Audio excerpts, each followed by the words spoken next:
আসসালামু আলাইকুম। আমি ডক্টর মোহাম্মদ শাহাদাত হোসেন সৈকত। আজ আমি আপনাদের উদ্দেশ্যে হিক্কাপ বা হেঁচকি নিয়ে কথা বলবো। হিক্কাপ বা হেঁচকি আসলে কি?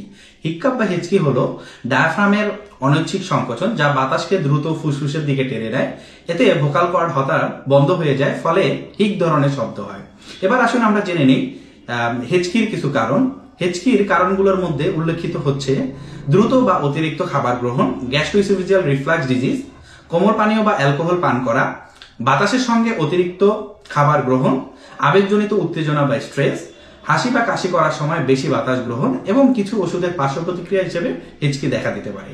এবার আসুন আমরা জেনে নিই হিচকি থামানোর কিছু ঘরোয়া উপায়। ধীরে ধীরে 1 গ্লাস পানি পান করুন। কাগজের ব্যাগে শ্বাস নিন ও ছাড়ুন, ব্যাগ মুখে ঢুকাবেন না। দম বন্ধ রেখে 10 থেকে 15 সেকেন্ড অপেক্ষা করুন। জিহ্বার নিচে চিনি বা লেবুর টুকরা রাখুন।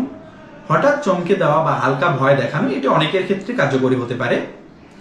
এবার আসুন আমরা কখন চিকিৎসকের পরামর্শ নেবেন সেটা জেনে নেই।